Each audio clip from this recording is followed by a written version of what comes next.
안녕하십니까, 허경환 목사입니다.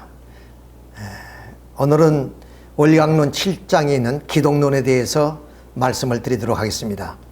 이 기독론을 우리는 그리스도론이라고 얘기합니다. 그리스도론을 한자로 기독론이다, 기독이다 이렇게 이제 설명을 하는 겁니다.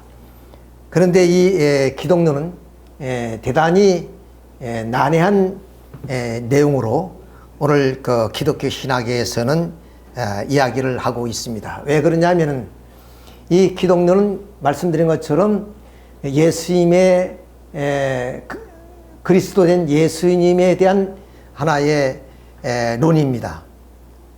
그런데 오늘 기독교 신학에서는 이 예수님의 정의를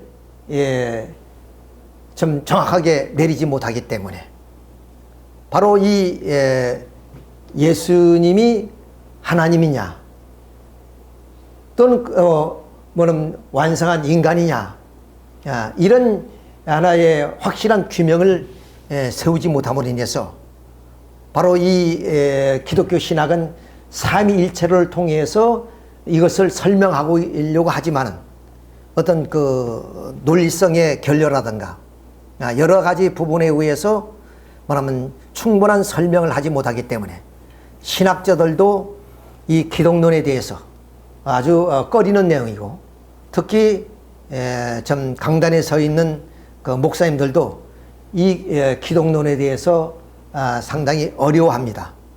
그래서 말씀드린 것처럼 이 기독론을 이 삼위일체론을 통해서 설명하고 있습니다.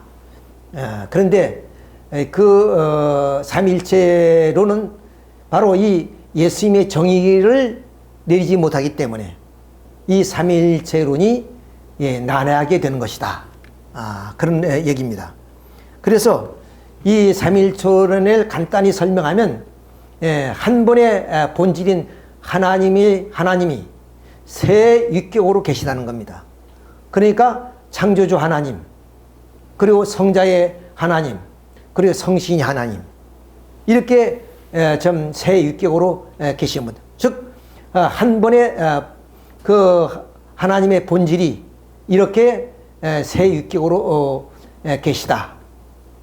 이것을 충분히 이 기독교 신학을 통해서 성도들에게 설명이 안 되지는 이유는 말씀드린 것처럼 예수님에 대한 정의를 내리지 못해서 그렇습니다. 그래서 우리 원리강론에서는 특히 이 기독론을 통해서 예수님에 대한 자세하게 그 정의를 내리고 있기 때문에 이 원리강론에서 말하는 삼위일체는 대단히 간단 명료합니다. 그리고 그 예수님이 이 땅에 오셔서 해야 될 사역이 무엇이냐? 그것이 바로 중생론입니다. 그러니까 이 중생론도 예수님에 대한 정의를 우리가 신학에서 정확하게 규명되지 못하기 때문에 대단히 난해한 내용입니다. 자, 그래서 이 기독론은 삼위일체론과 중생론을 설명하고 있는데 이 삼위일체론과 중생론을 설명하기 위해서 무엇이 필요하냐? 예수님에 대한 정의가 먼저 선행돼야 되기 때문에 우리 통일논리의 기독론에서는 먼저 예수님의 정의에 대해서 설명을 하고 있습니다. 자, 그러면 예수님은 우리가 여러 면으로 그 호칭이 있습니다. 그것은 그 예수님의 사역에 따라서 다른데 메시아, 그리스도 뭐 같은 의미입니다. 평강의 왕, 또 하나님과 함께하는 자, 임마누엘, 후아담, 어린 양, 나사렛 예수, 선생이신 랍비, 그 말씀이 실체신 로고스, 그리고 알파요 오메가요 처음과 나중이라. 이런 모든 그 호칭은 그 예수님의 사역에 의해서 이렇게 붙여지는 겁니다. 자, 근데 그 이전에 아까 말씀드렸던 우리 예수님은 과연 하나님 자신이냐? 이런 정의를 우리가 내려야 됩니다. 왜 그러냐면 성서에는 예수님이 하나님으로 그렇게 표현되는 성서의 구절들이 있습니다. 반면에 그렇지 않으면 예수님은 완성한 인간인가? 또 인간이라는 그런 측면의 성서의 내용도 많이 있습니다. 반면 그리고 그 예수님은 타락한 인간과는 어떤 관계인가? 따라서 예수님이 이 땅에 오셔서의 사역이 무엇인가? 이런 문제를 오늘 이 기독론을 통해서 자세하게 설명을 드리겠습니다. 그래서 먼저 바로 이 예수님의 정의를 내리기 위해서 창조 목적을 완성한 인간의 가치가 어떤 것인가 하는 것을 이제 규명을 해야 됩니다. 자, 하나님의 성상과 형상을 닮아 창조된 우리 인간, 그런 인간이 어떤 인간인가 하는 그 정의를 내려보고자 하는 거예요. 자, 그러기 위해서 먼저 하나님과 완성한 인간과의 이성성상의 관계를 통해서 그것을 규명하자는 겁니다. 자, 그래서 하나님의 성상과 형상을 닮아서 우리 인간이 마음과 몸으로 되어 있습니다. 이 마음과 몸이 하나님을 중심으로 있을 때 서로가 주고받으면 그러면 심신일체, 몸 마음이 하나가 된다는 거죠. 그렇죠? 그 하나님을 중심에 있을 때. 그리고 그 몸과 마음이 하나님을 중심에서 완전히 일체를 이루게 되면 우리는 그 인간은 어때요? 하나님처럼 온전한 인간이 됩니다. 그리고 그 인간의 하나님이 성전이 되어서 하나님이 임재하시게 된다. 이런 하나의 인간은 어떠냐? 몸과 마음이 일체를 이루니까 심신일체처럼 신인일체가 된다. 하나님과 우리 인간은 바로 그런 심정적 그런 영을 중심에 있을 때 하나와 같다. 이렇게 표현할 수 있습니다. 그래서 이 몸은 마음과 일체를 이룰 수 있기 때문에 마음적인 가치를 가지고 있다. 이렇게 볼 수 있다면 우리 인간은 하나님과의 이런 일체를 이루기 때문에 하나님적 가치를 가지고 있다. 이렇게 볼 수 있어요. 그래서 완성한 인간, 하나님의 형상대로 지음받은 완성한 인간은 어떤 가치를 가지고 있냐? 하나님적 가치를 가지고 있다. 그래서 동학에서는 인내철이란 그 말, 즉 인간은 하늘이다는 그 얘기는 바로 이렇게 이런 이론에서 타당하다. 이렇게 볼 수 있고, 또 요한복음에 보면 우리 인간을 신이라 그랬습니다. 그리고 시편에도 보면 우리 인간은 신이요 하나님의 아들이라 그랬습니다. 이런 입장에서 우리 인간이 신이라는 의미는 바로 몸과 마음이 일체를 이뤘을 때 심신 일체를 이루는 것이 하나님과 일체를 이룸으로 해서 신인 일체를 이뤘기 때문에 우리 인간은 하나님적 가치를 가지고 있다. 이런 하나의 좀 말씀을 드릴 수가 있습니다. 자, 두 번째는 인간 창조의 목적을 중심해서 하나님이 인간을 창조하신 목적이 무엇이에요? 바로 기쁨을 느끼시기 위해서 바로 인간을 창조하시게 됩니다. 따라서 우리 인간은 하나님의 형상대로 지음받았기 때문에 마음과 몸, 즉 성상과 형상으로 뭐냐면 전개되어지고 그러한 성상과 형상이 하나가 되어서 완성된 우리 인간이 되는 것입니다. 자, 그러면 이런 완성된 인간은 어떤 인간이냐? 바로 하나님의 기쁨의 대상으로 창조됐기 때문에 하나님의 그런 창조된 인간들은 모두가 다 하나님의 성상과 형상을 닮습니다. 그리고 우리 인간은 모두가 개성체로 창조됐습니다. 그렇기 때문에 그 개성체로 창조된 것은 하나님 자체 내에 있는 어떤 개성체를 닮아서 창조되기 때문에 모든 인간은 다 이렇게 평면적으로 볼 때는 똑같이 보이지만은 한 사람 한 사람이 모두가 개성체로서의 창조되었다는 것을 우리가 알 수 있습니다. 그러므로 하나님이 우리 인간을 창조하신 목적이 기쁨을 느끼시기 위해서 창조했다면 우리 인간이 하나님께 기쁨을 돌릴 수 있는 그 존재는 그 하나님의 내재하고 있는 개성체를 닮아는 그 존재만이 그 개성체의 기쁨을 돌릴 수가 있다는 거예요. 자, 이렇게 해서 하나님의 내재하고 있는 개성체의 그 주체적인 개성체에게 기쁨을 돌릴 수 있는 것은 그 개성체를 닮아난 대상만이 기쁨을 돌릴 수 있다. 그러니까 평면적으로는 우리 인간이 똑같은 존재로 보이지만 우리 인간 자신은 모두가 개성진리체로서의 존재하고 있다는 것을 우리가 알 수가 있는 겁니다. 자, 이렇게 기쁨이 느끼는 것은 각자가 다 다르다 하는 것을 알 수 있습니다. 자, 이렇게 우리 인간이 바로 하나님과 일체를 이루는 존재는 어떤 존재냐? 바로 유일한 존재이다. 왜? 하나님 자체에 내재하고 있는 어떤 개성체의 주체를 닮아서 창조된 우리 존재이기 때문에 그만이 하나님께 기쁨을 돌릴 수 있기 때문에 우리 인간은 70억이 살고 있다 할지라도 그 존재는 유일무이한 존재가 되는 것이다. 그래서 인간이 가치는 어때요? 유일무이한 존재다 하는 것을 알 수 있습니다. 그 다음 세 번째로 인간과 피조세계의 관계를 우리가 살펴보게 되면 바로 하나님은 우리 인간을 창조하시기 전에 먼저 무형실체와 유형실체를 창조하시고 그런 무형적인 요소로서 영인체, 유형적인 요소로서 육신을 창조하셨습니다.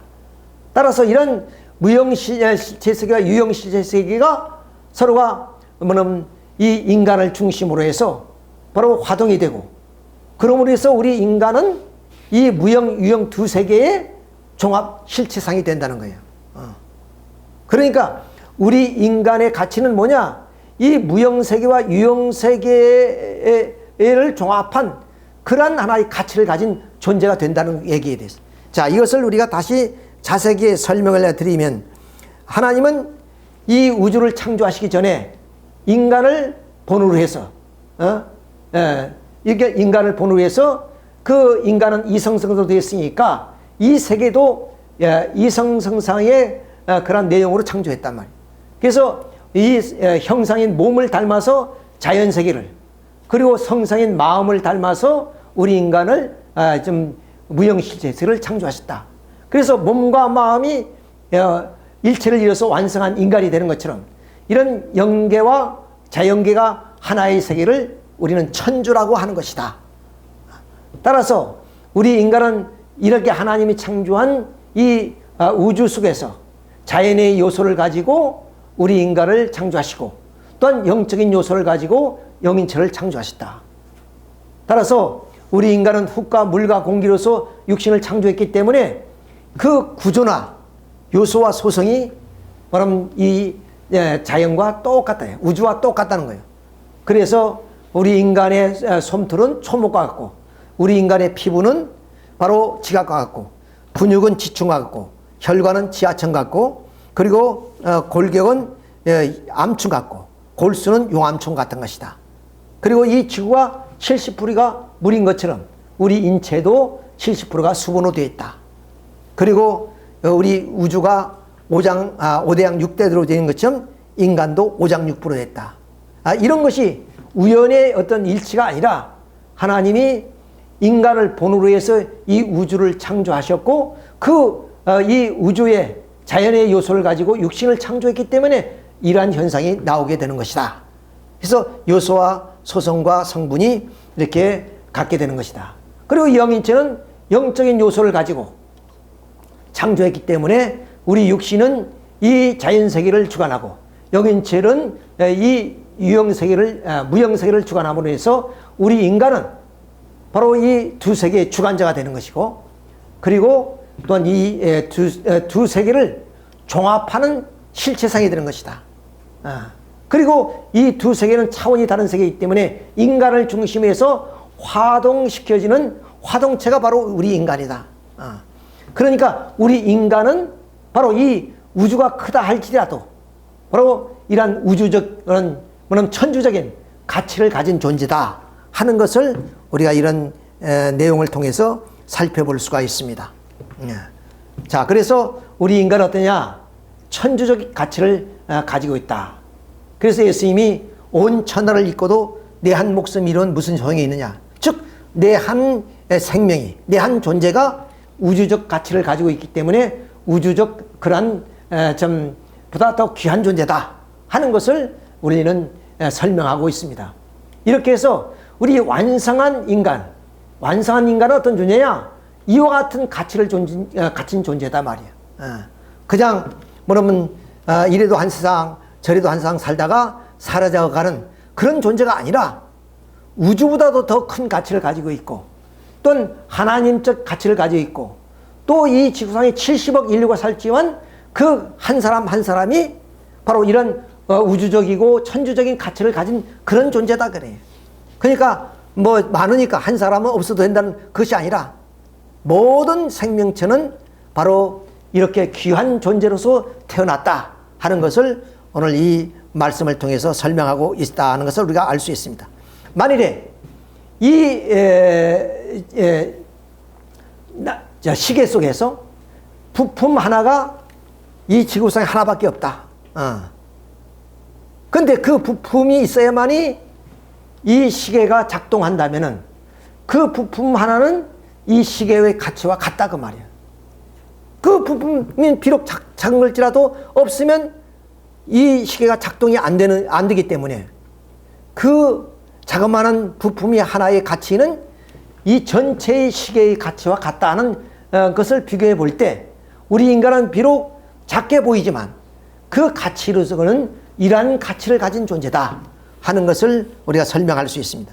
두 번째는 창조 목적을 완성한 인간과 예수님. 이제 비로소 이 창조 목적을 완성한 인간을 중심해서 예수님의 정의를 한번 내려보자. 예수님이 어떤 분이신가 한 것을 우리가 한번 정의를 내려보자 하는 것입니다. 자, 우리 에덴 동산에 바로 창세전에 바로 생명나무가 있었다고 했습니다. 근데 그 생명나무를 이미 우리 탄원에서 배웠습니다마는 생명나무는 바로 이 창조 이상을 완성한 남성을 가리키라는 말이라는 것을 알았습니다. 그러니까 모든 에덴 동산에서의 아담은 그 창조 이상을 이룩하기 위해서 생명나무가 되기를 바랬다는 것을 우리는 성서에서 이제 나중에 설명을 드리겠습니다만 그렇게 되어 있습니다. 창조 이상을 완성한 남성이라는 것은 완성한 아담을 의미하는 것이죠. 그런데 이 완성한 아담이 어떻게 해서 바로 이렇게 생명나무를 이루어야 되는데 타락으로 말미암아 그 생명나무나 가는 길을 화염과 두루두는 검으로 막아버렸단 말이에요. 그러니까 인류는 이 생명나무를 소망으로 바라보지 않을 수가 없다. 그래서 바로 잠언이나 요한계시록을 보면 소망을 더디 이루게 되면 그것이 마음을 상하게 하나니 소원을 이루는 것이 곧 생명나무라. 타락한 인간들의 소망이 뭐냐? 아담이 생명나무로 나가는 길을 타락으로 하늘이 막아버렸기 때문에 타락한 인간들을 그것을 소망으로 바라보기 때문에 이러한 성서가 나옵니다. 또 요한계시록에 보면 그 두루마기를 빠는 자는 복이 있나니 저희가 생명나무에 나가 그 문을 통해서 거룩한 성에 들어가려 합니다. 그러니까 모든 타락한 인간의 소망이 바로 생명나무로 나아가는 것이다.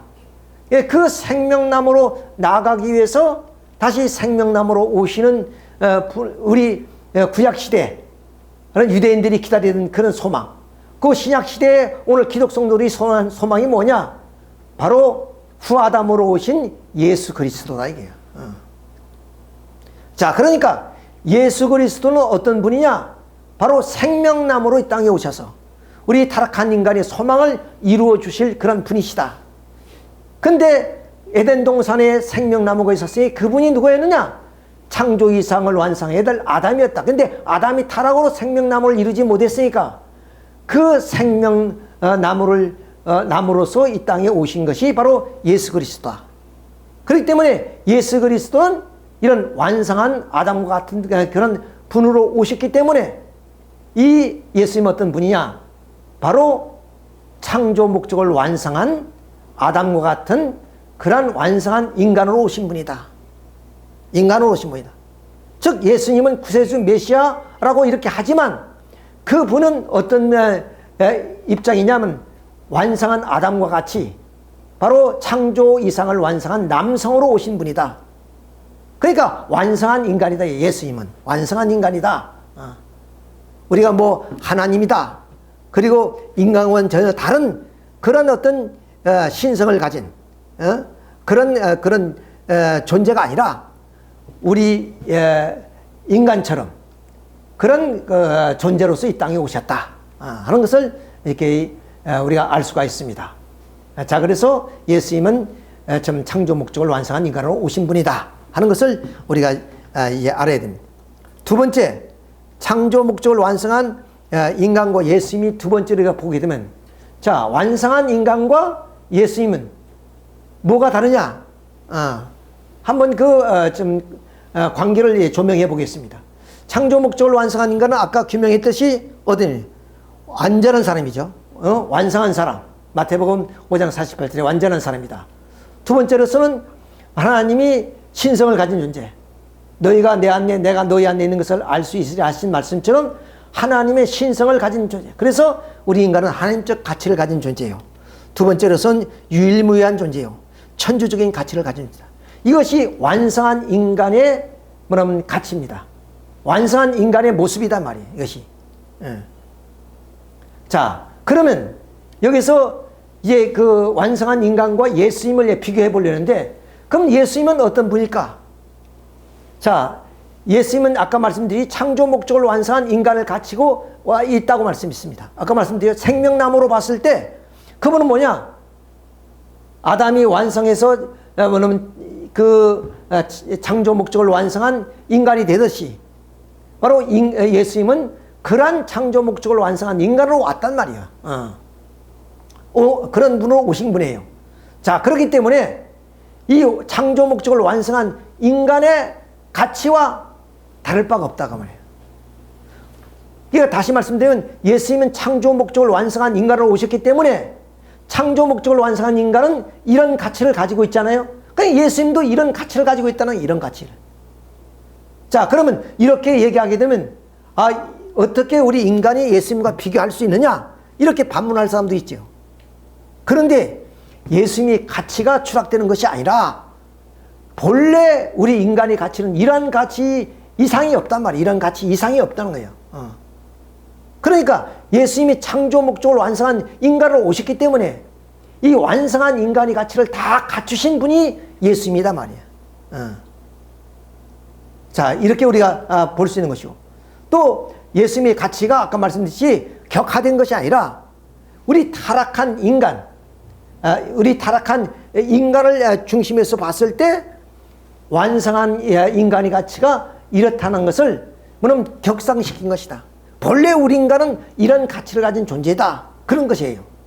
그러니까 타락한 인간의 입장에서 봤을 때는 우리 예수님은 인간과 비교될 수 없는 그런 신적인 존재로서 우리가 생각할 수 있지만은 본래 우리 인간은 이런 가치를 가진 존재이기 때문에 예수님이 창조 목적을 완성한 인간으로 오셨다면 그분은 이 이상의 가치가 누리게 되는 것이다. 그러니까 이 이상의 가치가 없다는 거예요.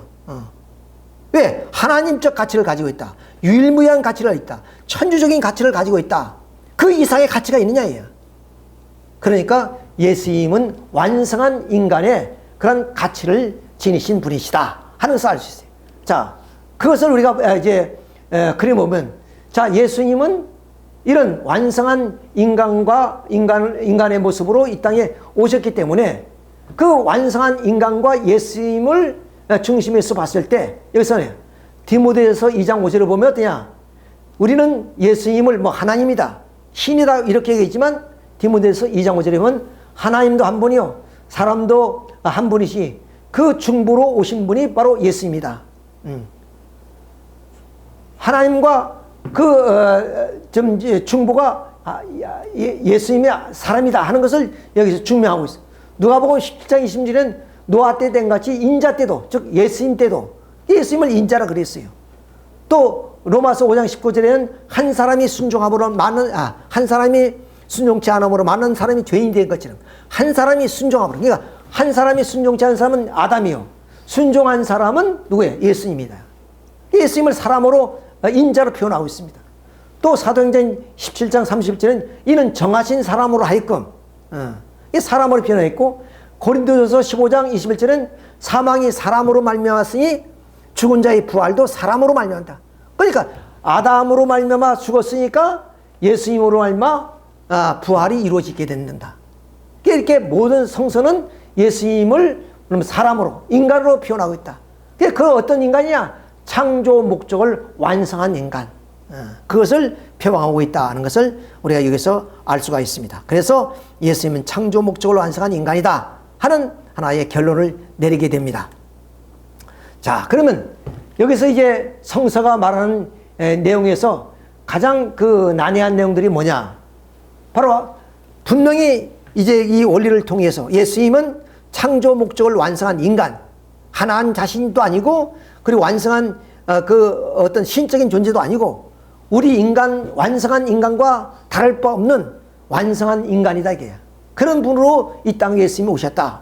그런데 성서를 보니까 요한복음 14장 9절에 빌립이라는 제자가 예수님에게 하나님을 보여달라 그래요. 하나님을 보여달라. 그러니까 예수님이 하시는 말씀이 나를 보았거늘 어째서 아버지를 보아야 되느냐 그 말이에요. 그러니까 빌립은 하늘에 계신 하나님을 보여달라고 그러는데, 근데 예수님은 내가 하나님이다 이런 지금 말씀을 하시는 거예요. 그러니까 오늘 이런 성서를 통해서 봤을 때 마음이 삼일초론에서 말씀을 드렸습니다마는 바로 예수님을 하나님으로 이렇게 규정을 짓고 있는 이유가 바로 여기에 있습니다. 자, 그러면 이 얘기는 무슨 말이냐? 우리는 하나님의 뭐냐면 형상과 형상대로 지음받은 그런 우리 인간 가운데 완성한 인간으로 오신 분이 예수입니다. 그러니까 예수님과 우리 인간은 예수님은 하나님과 일체를 이루신 분이다. 자, 이것을 우리 인간의 몸과 마음으로 비유한다면 바로 이 몸과 마음이 하나님을 중심해서 일체를 이루게 되면 그 몸은 뭐 마음을 닮아놨잖아요. 그것처럼 예수님은 하나님의 성상과 형상을 그대로 닮아난 존재이시다 이거예요. 하나님을 닮아난 존재다. 그러니까 몸, 마음이 일체를 이루어서 몸이 마음을 닮았으니까 제2 마음이라고 할 수 있을 것처럼 바로 예수님과 하나님은 일체를 이뤘기 때문에 하나님을 닮은 실체의 대상인 예수님은 제2 하나님이다. 이렇게 해도 과언이 아니다. 하나님 자신은 아니지만 이렇게 비유해 볼 수 있어요. 자, 그러니까 그럼 그 필립이 무영예로 계시는 하나님을 보여줄 수는 없잖아요. 그러니까 하나님을 닮아난 하나님과 일체를 이룬 예수님 자신을 통해서 하나님을 느낄 수 있다. 하나님을 뭐냐면 이제 바라볼 수 있다. 그런 뜻이에요. 우리는 그 사람의 몸의 행동을 통해서 그 사람의 인격이라든가 그 사람의 마음의 됨됨을 알 수 있는 것처럼 하나님을 닮은 예수님을 통해서 우리는 하나님을 알 수 있다는 그런 말이지, 예수님 자신이 하나님이라는 뜻은 아니다라는 것을 우리가 여기서 하는. 자, 그러니까 이것은 바로 예수님이 완성한 인간이다 하는 것을 여기서 강조하고 있다는 것을 우리가 알 수가 있습니다. 두 번째, 요한복음 1장 10절에 보면 세상이 그로 말미암아 지은 바 되으되 그렇습니다. 그러니까 예수님은 창조주 하나님이 되는 것이다 이게. 이렇게 보는. 그러면 이 성서의 구조는 뭐냐? 바로 이 태초에 말씀이 계신지라 했어요. 그 말씀이 하나님과 함께 계셨고 모든 만물이 그로 말미암아 지음 받았다. 그러니까 모든 피조 만물은 바로 이 하나님과 함께하는 말씀으로 창조됐습니다. 근데 그 말씀이 실체가 누구냐? 바로 요한복음 1장 10절에 말씀이 육신이 돼서 그 성육화 되신 그런 분이시단 말이야. 자, 그러니까 이 말씀이 실체 되시는 그 예수님은 어떤 입장이냐? 말씀으로 모든 피조 만물이 창조됐으니까 예수님은 창조주가 되는 거예요. 그렇잖아요. 자, 만물이 모두가 말씀으로 창조됐단 말이야. 근데 그 말씀의 실체가 예수입니다. 그러니까 예수님으로 알마 창조됐다 하는 얘기가 됩니다. 물론 이제 뭐 만물을 창조하신 건 아니지만 논리상 그렇다는 거야. 자, 그러면 그런 논리를 뭐 증거해 주는 내용이 뭐냐? 하나님이 인간을 창조하시고 너 만물의 주관자가 되라 그랬단 말이에요. 그러면 주관자가 된다는 뭐냐? 창조주라는 뜻이에요. 주관한다는 말은. 그렇잖아요. 자기의 소유한 것만이 주관할 수 있는 거 아니에요? 자기 집안에 있는 것을 자기가 뭐는 소유하고 있기 때문에 이것은 내 것이다 할 수 있는 것처럼 바로 이 만물은 말씀으로 창조했고 그 말씀의 실체인 예수님이 바로 이 만물을 창조했다는 그 이유는 하나님이 우리 인간에게 너는 만물의 주인이 되라 한 그 말씀과 일맥상통하는 것이다. 자, 그러면 그런 하나님의 뭐는 그 만물 주관권을 주셨다는 것은 우리 인간이 예수님을 완성한 인간이니까 바로 하나님 창조성을 닮았단 말이야. 창조성. 왜? 우리 인간이 성장 과정을 통해서 책임 분담을 완성하게 되면 하나님으로부터 창조성을 부여받아서 창조주 하나님이 우리 인간을 주관하듯이 우리 인간도 만물을 주관하게 되는 거 아니야. 그러니까 우리는 창조주 입장에 서는 것이고 그럼 주인의 권한을 가지게 되는 거죠. 그렇기 때문에 하나님은 우리 인간이 완성하면 너는 뭐냐면 만물을 주관하라 하신 말씀을 주신 거예요. 그러니까 주관한다는 그 말은 바로 만물을 창조했다는 뜻이기 때문에 예수님은 완성한 인간으로 이 땅에 오셨기 때문에 말씀이 실체이기 때문에 만물을 창조하셨다. 이렇게 하신 말씀입니다. 즉 예수님이 창조주가 아니라 그러한 하나의 좀 창조주의 이런 논리가 세워지는 그러한 분이시다. 이렇게 설명할 수 있습니다. 그리고 아까 말씀드린 것처럼 우리 만물은 어디야? 바로 이 완성한 인간의 완성한 인간은 만물의 종합 실체상이죠. 그렇죠. 그리고 그 완성한 인간은 이 피조세계 유형 무형 두 실체적인 천주의 화동의 중심체라고 말씀했습니다.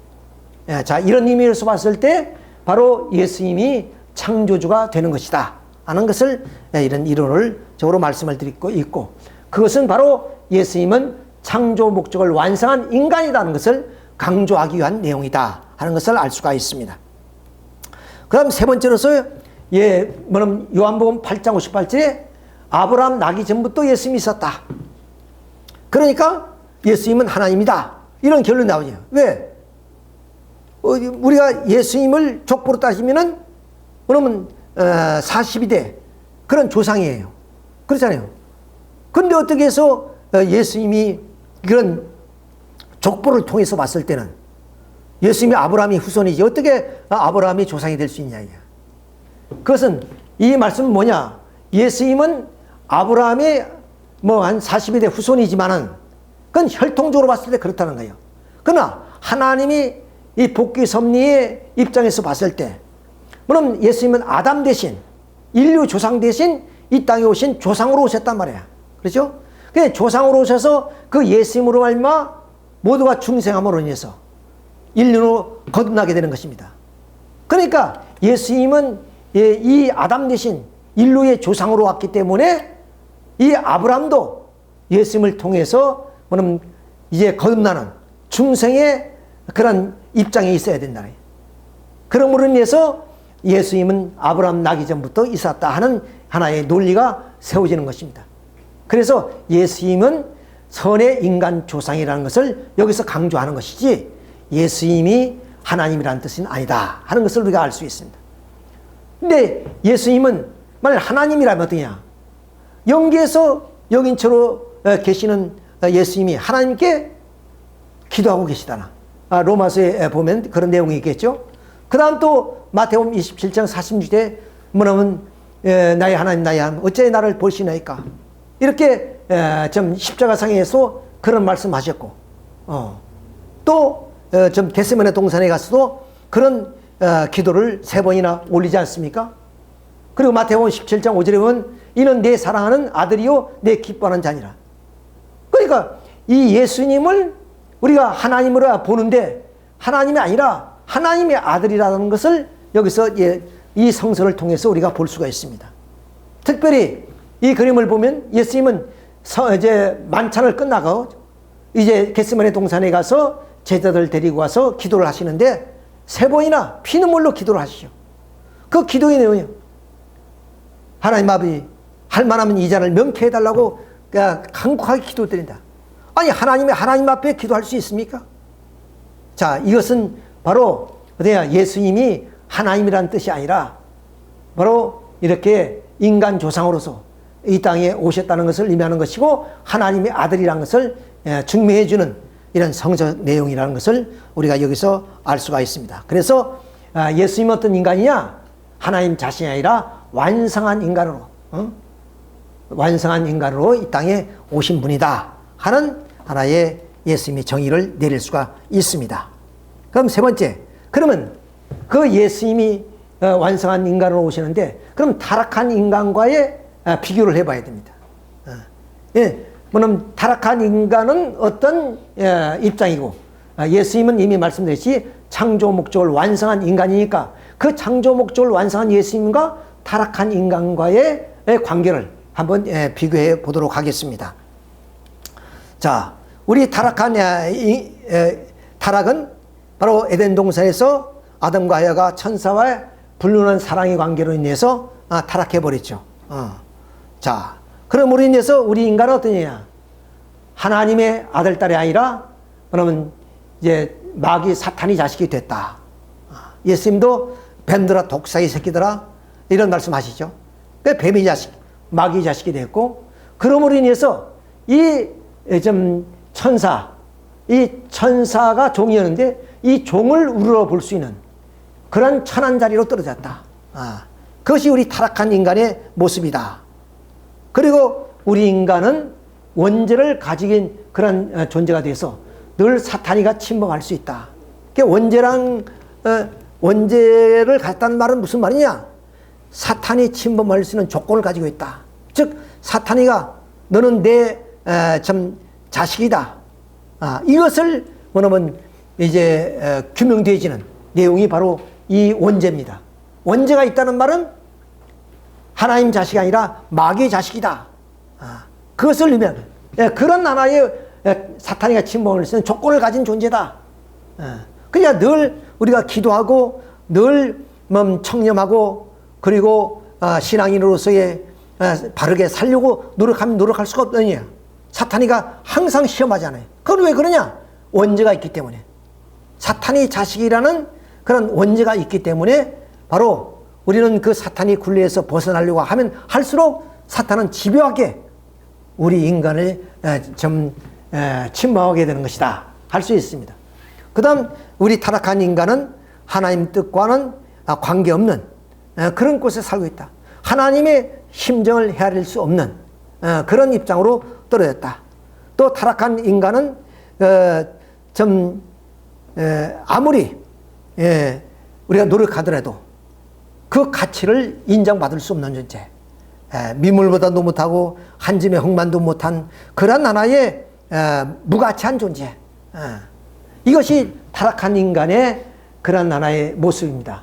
또는 타락한 인간의 그런 실체라, 이렇게 볼 수 있습니다. 자, 그런데 예수님은 어떤 분이냐? 이미 우리가 밝히는 것처럼 창조 목적을 완성한 인간이기 때문에 그야말로 하나님적 가치, 물론 유일무이한 가치, 천주적인 가치를 가진 그런 세계이고, 그리고 뭐냐면 이 천사를 비롯해서 모든 피조세계를 주관할 수 있는 그런 하나의 창조주의다. 그렇죠? 하나님이 뭐냐면 인간에게 만물을 주관하라듯이 예수님은 완성한 인간이기 때문에 하나님으로부터 이 창조성을 받아가지고 창조주의 입장에서 바로 이 피조세계를 주관할 수 있는 그런 하나의 주관자이시다. 이것이 예수님이에요. 그렇잖아요. 그 다음 두 번째는 예수님께는 원죄가 없기 때문에 사탄이 침범할 수 있는 조건이 없다는 얘기야. 자, 우리 인간은 원죄가 있기 때문에 사탄이 늘 우리를 주관하고 침범하고 있죠. 그 사탄과는 관계없는 그런 분이 예수님이시다. 예수님은 또 하나님의 뜻을 완전히 알기 때문에 바로 하나님과 심정적 일체를 이루시고 하나님의 뜻을 위해서 사시는 분이다. 우리는 타락으로 인해서 하나님의 뜻을 알지 못하기 때문에 하나님과는 심정의 관계가 단절되어 있는 그런 존재되다. 이런 하나의 차이점이 있습니다. 그래서 이 완성한 창조 목적을 완성한 예수님의 그런 입장과 타락한 인간의 입장을 이렇게 비교해 봤습니다. 그런데 예수님이 사역은 뭡니까? 이 땅에 와서 바로 이 타락한 인간을 좀 중생해서 거듭 태어나게 해서 구원하고자 하는 거 아닙니까? 자, 그러니까 이렇게 창조 목적을 완성한 예수님이 메시아로 와서 이런 타락한 인간들을 중생시킴으로 인해서 어때요? 우리 타락한 인간은 어떤 입장에 서게 되느냐? 바로 예수님으로 말미암아 중생함으로 인해서 바로 예수님은 교회의 머리가 된다면 우리는 그의 지체가 된다. 머리와 지체란 것은 일체를 이루는 거 아니에요. 그러니까 예수님과 우리는 하나다 하는 것을 의미합니다. 그러니까 예수님이 이런 가치를 가지고 있듯이 우리 인간도 예수님으로부터 중생을 받게 되면 이런 가치를 가지게 되는 것이다 하는 뜻이에요. 그리고 고린도서 12장 27절에 하나님의 지체라고 했죠. 요한복음 15장 5절에는 나는 포도나무에 너희는 가지라. 포도나무와 가지는 일체 아닙니까? 그러니까 예수님과 우리 타락한 인간이 중생하게 되면 이런 가치를 가질 수 있다.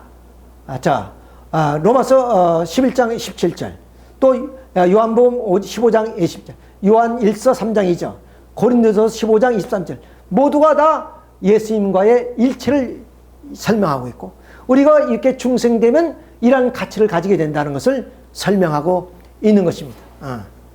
자, 이런 나라의 그 성서를 통해서 우리가 볼 수도 있고 원리를 통해서 봤을 때 우리 타락한 인간은 무가치한 존재지만 이제 이 땅 위에 뭐는 창조 목적을 완성한 뭐는 예수님 메시아로 이 땅에 오셔서 우리 인간을 거듭나게 해 주심으로 알마 우리 인간은 이런 예수님이 완성한 가치를 갖는 존재일처럼 우리도 이러한 가치를 가진 존재가 되는 것이다.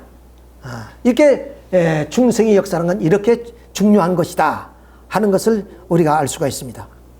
자, 여기서 고린도전서 15장 24절에 보면은 뭐야? 바로 너희는 그리스도의 몸이요 그리고 지체의 각 부분이다 이렇게 말씀을 하고 있죠. 지체라 예수님은 머리시고 그렇죠?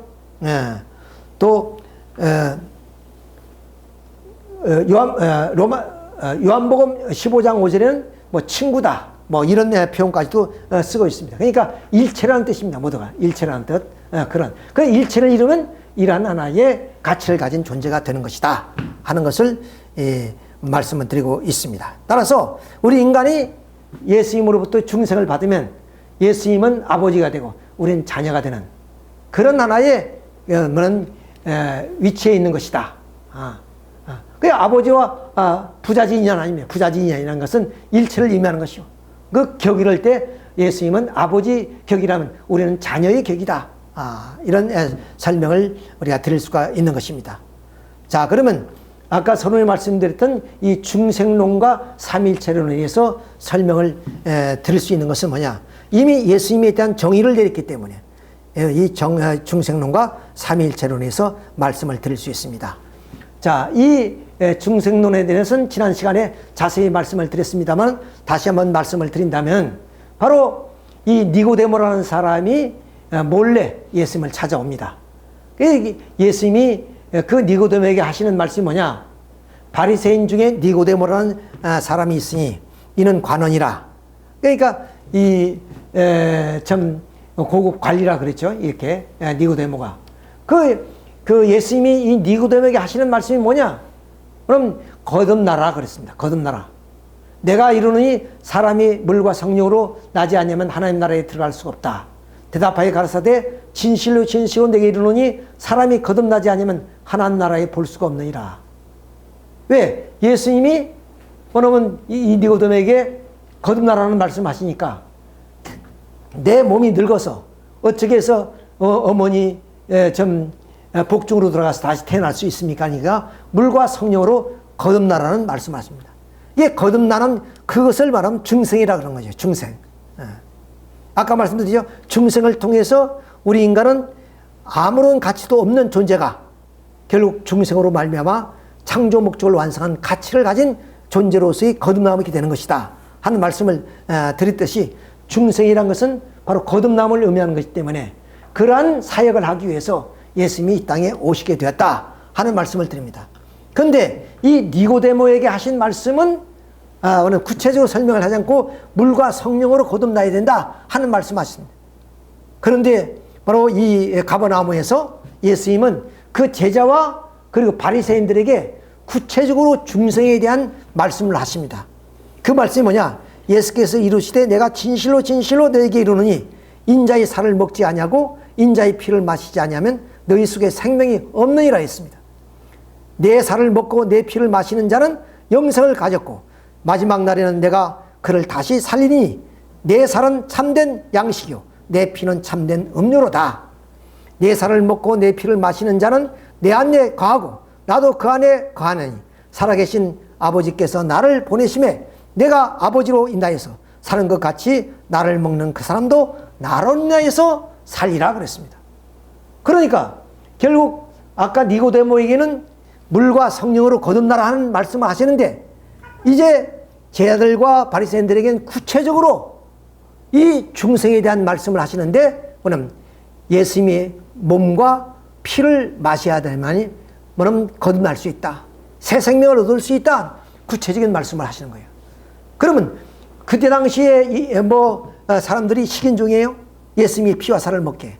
그런 뜻이 아니라 우리 타락한 인간은 영육으로 타락했기 때문에 이 영육으로 이 땅에 오신 예수님의 영과 육이 일체를 이름으로써 우리는 예수님과 우리 인간은 포도나무가 되고 가지가 되고 또 우리의 마음속에 하나님의 성전을 이루어서 우리는 신성을 갖게 된다는 거예요. 자, 그런 일체를 의미하는 것이다. 그러니까 예수님의 피와 살을 먹는다는 것은 예수님과 일체를 이룬다는 뜻이에요. 일체를. 일체를 이루므로 영과 육으로 타락했던 우리 인간이 영적, 육적으로 구원을 받을 수 있다. 즉 우리 인간이 타락한 인간에서 창조 목적을 완성한 그런 가치를 가진 존재로서 우리가 거듭남을 받을 수 있다. 이런 뜻이에요. 그러니까 여기서 피와 살을 먹는다는 것은 구체적으로 우리 인간이 어떻게 중생하느냐 하는 것을 설명하고 있다 그 말이에요. 그런데 여기서 우리가 의문되는 것은 그러면 예수님이 피와 살을 어떻게 먹을 것이냐, 이런 하나의 그 의문이 생기게 되죠. 자, 그것을 다음 절에 설명하고 있어요. 예수님이 돌아가실 때 마지막 그 마가의 다락방에서 바로 제자들과 만찬을 합니다. 이걸 우리는 최후의 만찬이라 그러죠. 자, 그 말씀 그건데 대해서 이제 뭐 그때 만찬이란 게 뭐 별건 아니겠지만 떡을 떼주면서 저희가 떡을 먹을 때 예수께서 떡을 가지사 축복하시고 떼어 제자들을 주시며 가라사대 받아 먹으라 이것이 내 몸이니라 하시고 또 잔을 가지시오 살해하시고 저희에게 주시며 가라사대 너희가 다 이것을 마시라 이것은 죄 사함을 얻게 하려 많은 사람에게 위하여 흘리시는 나의 피 언약의 피니라 그랬습니다. 자, 그러니까 여기에서는 어떻게 하냐, 내 피와 살을 가버나움에서 먹어야 중생할 수 있다는 말씀을 하시는데 여기에서는 뭐냐면 그 피와 살이 뭐냐, 떡과 포도주로 대신했단 말이에요. 그러니까 떡을 먹고 포도주를 마심으로써 나는 어떻게 하냐, 바로 이렇게 좀 예수님의 중생을 얻게 되는 것이 다시 거듭나는 삶을 살아갈 수 있다. 이렇게 구체적으로 예수님이 말씀을 하고 계십니다. 자, 이것을 우리가 통해서 봤을 때 메시아가 이 땅에 오셔서 중생의 역사를 어떻게 하시는가 하는 것을 이제 구체적으로 설명하겠습니다. 아까 말씀드렸지, 니고데모에는 성령으로 거듭나라. 또 가버나움에서는 피와 살을 먹어야 된다. 그리고 마지막 만찬에서는 떡과 포도주로서 내 피와 살을 대신했다. 그 말입니다. 그래서 생명을 얻게 되는 겁니다. 자, 그 하나의 중생에 대해서 이제 말씀을 드리는데 그 말씀을 드리기 전에 먼저 우리 인간은 어떤 존재인가를 우리가 먼저 확인해야 됩니다. 하나님의 형상대로 우리 인간이 지음을 받았단 말이에요. 자, 그러니까 우리 인간은 아담과 헤아가 하나님의 축복하신 그 축복을 이룸으로써 우리는 하나님의 아들딸이 되고 아까 창조 목적을 완성한 인간의 가치를 누릴 수 있는 것입니다. 자, 그러면 우리 인간이 뭐냐면 개성 완성, 즉 생육하라는 그 아담과 헤아가 생육해서 바로 하나님의 선한 그런 부모가 되는 거죠. 인류의 선한 부모가 되어서 그런 선한 아들딸을 이 땅에 태어나고 그래서 사회와 국가와 세계를 이루게 되는 것이 지상천국이란 말이에요. 그리고 자연과학을 발전시켜서 만물을 주관함으로 알마 하나님의 창조 목적이 이루어진 세계가 되는 겁니다. 이런 세계는 중생이라는 게 필요 없죠. 이미 우리 인간이 참 부모로 태어났기 때문에 거듭 태어날 이유가 없단 말이에요. 그런데 우리 인간이 타락으로 말마 그 타락은 바로 거짓된 사랑으로 인해서 거짓된 혈통과 생명을 얻은 것을 의미한단 말이에요. 자, 이렇게 해서 우리가 타락함으로 알마 마귀 사탄의 그런 자식이 됐습니다. 그래서 예수님께서 뱀들아 독사의 새끼들아 마귀 자식이라고 외쳤던 이유가 바로 여기에 있는 것입니다. 자, 그럼 우리 인간은 사탄 마귀 자식이 되는데 그 사탄은 이 세계를 공중권세를 가지고 지배하는 입장이 됐어요. 그래서 요한복음 12장 31절에 사탄은 세상의 임금이고 고린도후서 4장 4절에는 사탄은 세상의 신이 됐다. 그러니까 하나님의 주권을 가지고 이 땅 위에 그러면 아담과 헤아가 바로 참부모가 되어서 이 하나님의 주왕권의 세계를 이루어야 되는데 인간의 타락으로 마귀 사탄이가 주인이 돼서 마귀 사탄이가 다스리는 그런 세상이 되어버렸다. 이렇게 된 이유는 뭐냐? 결국에 인간 조상이 바로 타락함으로 인해서 바로 그 조상이 바꿔짐으로 인해서 부모가 달라졌다는 거예요. 그 조상이 하나님의 사랑을 중심한 선한 조상이 되어야 되는데 타락으로 악한 조상이 돼가지고 그 조상이 뭐냐면 악한 부모가 됨으로 인해서 결국 오늘 이런 타락한 세계를 일어났다. 환부역조됐다 이거예요. 그러니까 이 환부역조되어 있는 우리 인간을 어떻게 구원해야 되느냐? 그것은 바로 이 땅 위에 그런 좀 피와 살을 우리에게 나눠줄 수 있는, 즉 우리에게 어느 참된 사랑으로 그런 혈통과 생명을 좀 낳아줄 수 있는 그런 부모가 와야 된다. 왜? 여기는 부모가 잘못돼서 그런 타락한 세계가 됐으니까 그런 선한 부모가 와야 된다는 얘기예요. 자, 그래서 우리는 이 구원 섭리를 통해서 이 땅 위에 바로 하나님의 구원 섭리는 선한 부모를 보내는 것이 하나님의 복귀 섭리 역사다. 인류 역사네. 이것을 오늘 기독교인들은 몰랐다는 것이죠. 그냥 믿으면 구원받는다고 생각하는 게 그 믿음이 무엇이냐? 그것이 바로 선한 부모를 우리가 찾아오는 그러한 하나의 믿음, 그러한 하나의 신앙생활이라는 거예요. 그래서 결국에 하나님은 끝날에 무엇을 하냐? 이 역사를 통해서, 즉 복귀 섭리를 통해서 이 땅 위에 이 환부역조되어 있는 그런 이 악한 부모를 이제 우리는 부정해 버리고 이 땅 위에 선한 부모를 맞이해야 된다. 그러니까 선한 부모가 이 땅에 와야 되니 그분이 하늘부터 오시는 메시아이시다 하는 사실입니다. 자, 그래서 그 메시아는 어디냐? 바로 우리를 거듭나게 해주시고 또 후아담으로 오시는 분이고 또 영존하신 아버지로 오시는 분이고 많은 영광의 아버지로 오시는 분이시다. 그러니까 메시아 구세주로 하지만 그분은 실제적으로 우리에게 사랑과 생명과 혈통을 부어줄 수 있는 참 아버지로, 참 부모로 이 땅에 오시는 분이시다. 자, 그렇기 때문에 문선명 선생님 말씀에 의하면 바로 지금까지 6천년 역사는 아담 하나를 찾아 나온 역사입니다. 그렇기 때문에 여러분은 선생님을 따라야 하는 것입니다. 해와는 아담이 나오지 않고는 창조될 수가 없습니다. 그렇기 때문에 단 하나의 아담, 단 하나의 남자를 창조하는 것입니다. 그 하나를 창조하기 위해서는 복귀 섭리 도상에 왔다 갔던 수많은 사람들이 피와 살이 재료가 되어서야 합니다. 자, 그러니까 역사적인 하나의 그 과정을 통해서 이 땅 위에 단 하나의 남자, 아담, 그리고 참 아버지가 이 땅에 와야 된다는 거예요. 그러면 아버지 혼자 어떻게 거듭 중생할 수 없잖아요. 반드시 낳아주기 위해서는 성신으로 거듭나라 하신 말씀처럼. 그래서 그럼 그 성신이 와야 되는 거예요. 그래서 그 성신은 위로와 감동의 역사를 하시는 여성신이란 말이에요. 여성신. 어머니 신다는 거예요. 그러니까 아버지가 이 땅에 하늘의 선의 혈통을 가지고 이 땅에 올 때 그 선의 혈통을 어디냐? 바로 어머니 자궁을 통해서 태어나는 거 아니겠습니까? 그러니까 성신을 받아야 되는 이유가 여기 있는 것이다. 자, 그래서 그 성신을 통해서 이제 중생의 역사가 벌어지는 겁니다.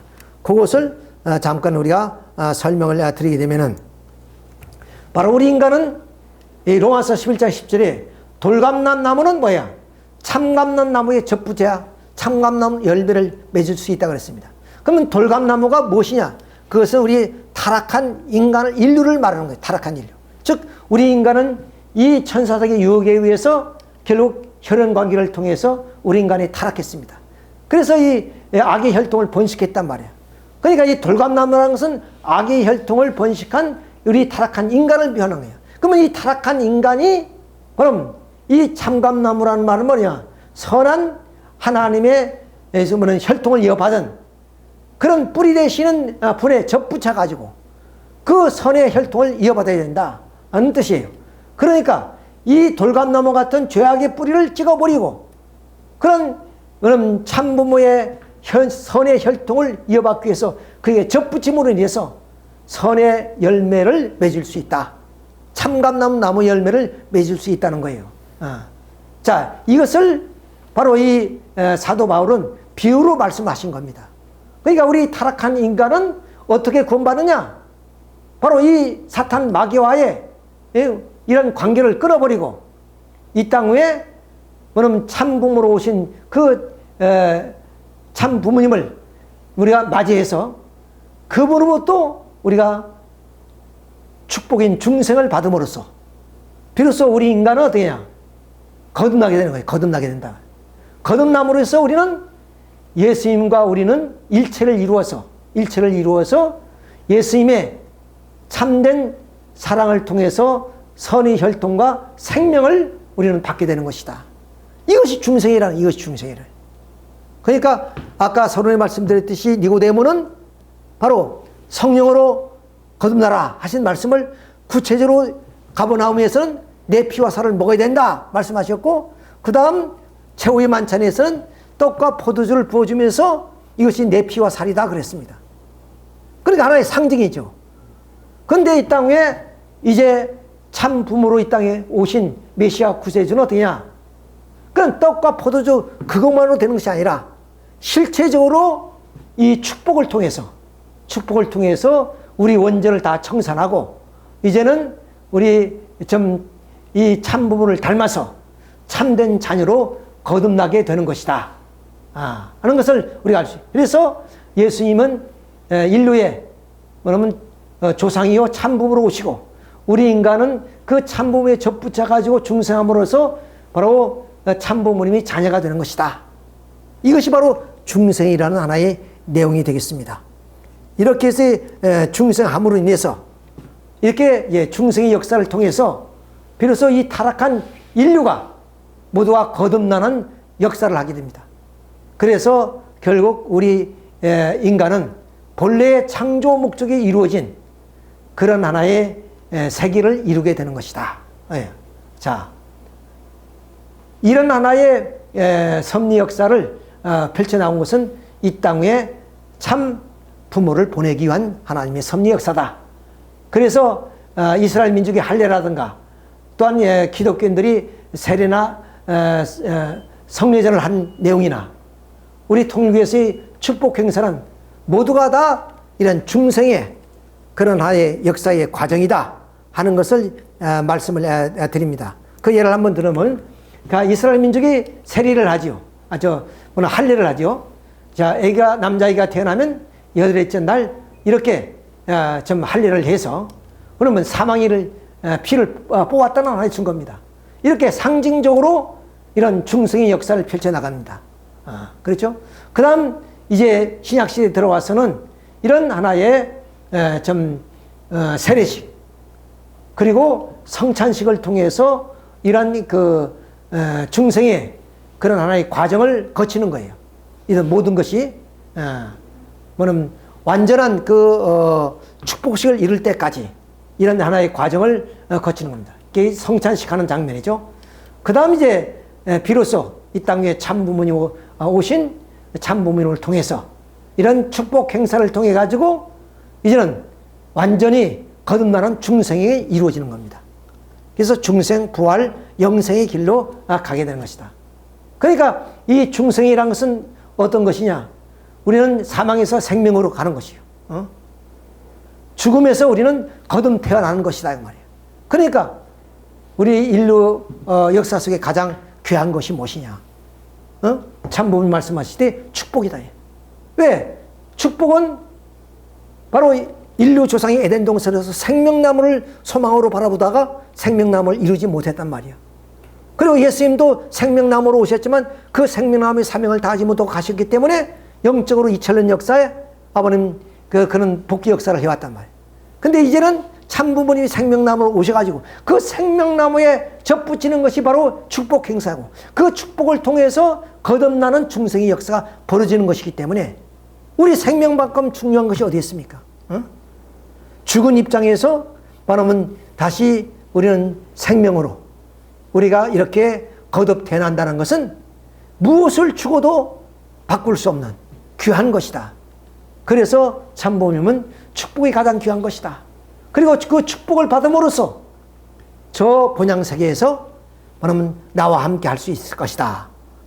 그러니까 영원한 육신을 쓰고 우리가 거듭남을 받고 그 다음 저 본향 땅에 가서도 영원히 우리는 참부모님을 모시면서 영생하게 되는 것이다 하는 것을 우리가 알았습니다. 예, 그래서 이런 축복 행사를 하는 것이다. 아까 유대민족은 좀 할례를 통해서 그런 중생의 과정을 거쳤죠. 그 다음 두 번째는 바로 기독교인들이 세례와 성찬식을 통해서 갔지만 이제 성약시대에 참부모님 오심으로 실체적인 중생의 역사, 그것이 바로 축복 행사라는 사실을 우리는 알 수가 있는 것입니다. 자, 이렇게 해서 우리 인간은 완전히 이런 복귀 역사를 통해서 우리가 축복을 통해서 중생을 받음으로 이 땅 위에 천의국을 이루게 되는 것이다. 이제 마지막으로서 이제 우리는 이 그 중생에 대해서 말씀을 드리고 그다음 삼일체를 통해서 말씀을 드리고 끝나겠습니다. 자, 본래 이 로고스 말씀은 하나님과 함께 계시다 그랬습니다. 그렇죠? 그래서 하나님은 이 로고스로 뭐냐면 창조하셨는데 그 로고스의 실체가 아담과 해와입니다. 그런데 이 아담과 해와가 타락함으로 말미암아 이게 그 아담과 해가 말씀이 실체가 되지 못했기 때문에 하나님이 이런 그 말씀을 통한 하나의 창조의 섭리는 거둬들일 수밖에 없었습니다.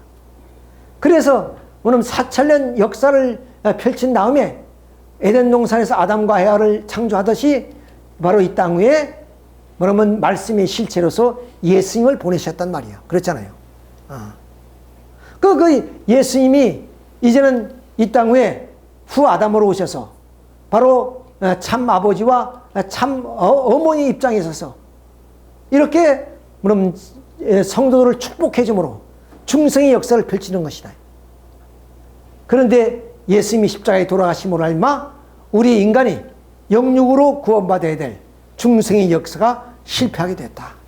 왜? 참 아버지가 계시지 않으면 참 아버지가 십자가를 지고 돌아가기 때문에 뭐냐면 이 중생의 역사를 하기 전에 바로 이 예수님이 돌아가시기 때문에 중생 역사가 이루어질 수 없었다. 그런데 예수님은 십자가상에서 영적으로 승리하심으로 알마 영적인 하나의 중생 역사를 펼치게 됐다 하는 거예요. 자, 예수님은 십자가에 지셔서 십자가상에서 사탄의 참수권을 넘어서서 승리하셨단 말이에요. 이게 3일 만에 부활하심으로 승리적 기반을 세웠기 때문에 바로 이렇게 이 성신이 뭐냐면 하나님과 함께하는 원래 해와의 입장이란 말이에요. 이 성신이란 게. 그렇죠? 여성신을 말하는 것인데 후해와를 말하는 거예요. 그 성신을 영적으로 맞이해서 그러고 우리는 성신의 역사에 의해서 바로 은혜와 뭐냐면 감동을 받고 그래서 예수님을 구주로 고백하게 되면 그 예수님을 우리는 영적인 아버지, 성신을 영적인 어머니로 받아들임으로 인해서 그 어머니 아버지의 사랑에 의해서 우리 성도들은 영적으로 중생하는 거예요. 영적으로. 그러니까 니고데모가 하신 말씀처럼 거듭나는, 그거 어떻게 거듭나느냐? 영육으로 거듭나는 것이 아니라 영적으로 거듭나는 역사를 했단 말이야. 그것이 기독교의 중생 역사, 구원 역사다 그 말이야. 자, 그런데 이제 우리가 완전히 영육으로 중생을 받기 위해서 다시 예수님은 이 땅 위에 재림하신다 그랬죠. 그래서 그 재림하시는 그 예수님, 그분이 이 땅 위에 참부모로 오셔서 그 참부모님이 바로 그 사랑과 그리고 역사를 통해서 이 땅 위에 중생의 역사인 축복식을 통해서 인류를 영육과 아울러 완전히 중생을 하게 되는 것이다. 이것이 바로 축복 행사예요. 축복 행사. 이렇게 해서 비로소 인류는 영적인 그런 하나의 중생에서 영육과 아우른 중생을 이름으로써 하나님의 아들, 딸로 창조 목적을 완성한 인간으로서의 거듭나는 중생을 완성하게 되는 것이다 하는 말씀을 여기서 드릴 수가 있습니다. 마지막으로 삼일체입니다. 아까 난해했다는 그 말은 벌써 이렇게 하나님을 중심해서 우리는 그러면 성자이신 예수님, 성신 이렇게 삼위신이라고 말씀드렸잖아요. 그런데 그 예수님이 어떤 분이시냐? 하나님이 아니고 하나님의 독생자예요. 이 땅에 오셔서 창조 목적을 완성한 인간으로 오셨다. 자, 이름으로써 삼위일체의 정의를 내릴 수가 있는 것입니다. 자, 이렇게 해서 우리 인간은 이제 이 정분합 작용에서 3대성 목적을 이루려고 사위기들을 이루게 되는 것이다. 이런 그 사위기들을 이룰 때 하나님을 중심에서 주체와 대상이 하나가 되는 것을 우리는 삼위일체라 한다. 그걸 예를 한번 실제로 들어보겠습니다. 자, 이 하나님을 중심한 예수님과 성신. 이때 기독교 신학은 뭡니까? 바로 하나님의 본질은 하나인데, 물론 세계의 위격으로 서 있다는 거네요. 그러니까 창조주 하나님, 그리고 성자의 하나님, 성신이 하나님, 이렇게 위격의 세계다. 그래서 삼위일체다. 이렇게 말씀하셨단 말이에요. 자, 그것이 아니라 바로 창조주 하나님을 중심해서 하나님의 독생자인 예수님, 그리고 성신이 하나가 돼서 결국 정분합을 중심해서 3대상 목적을 이루어서 사위기들을 이루려 할 때 이 사위기들을 이룸으로써 하나님의 창조 목적이 이루어지잖아요. 그러니까 이 창조 목적을 이루게 하기 위해서 어때야? 하나님과 예수님과 성신이 일체가 되는 것을 우리는 삼위일체라 그런단 말이에요. 삼위일체라. 그러니까 기독교에서 말하는 삼위일체는 전혀 다른 겁니다. 기독교에서 삼위일체라는 것은 어떻게 보면 존재론적인 삼위일체. 그러니까 하나님의 본질은 하나인데 세 육격으로 나왔다는 거예요. 세 육격으로. 그러나 여기에 통일원리에서 말하는 삼위일체라는 것은 뭐냐면 이 목적론적인 삼위일체, 즉 창조 목적을 이룩하기 위해서 하나님을 중심한 주체와 대상이 하나님을 중심해서 하나가 될 때 하나가 되는 것을 바로 삼위일체라 한다고 말이에요. 예, 사위기대를 이룩하기 위해서 하나님을 중심해서 주체와 대상이 하나가 되는 것을 삼위일체라 한다. 그러니까 즉 사위기대의 목적을 성취하기 위해서 그러면 이 삼위일체가 돼야만이 사위기대의 목적이 이루어진다. 그런 뜻이 되는 겁니다. 자, 그러니까 본래 아담과 해와가 참 부모가 돼서 바로서 그들이 사위기대를 이룩할 때 이때 하나님과 아담과 해와는 삼위일체를 이루었다. 이렇게 보는 거예요. 즉 삼위일체를 이루어야만이 바로 이 에덴 동산에서 사위기대가 이루어지는 것이다.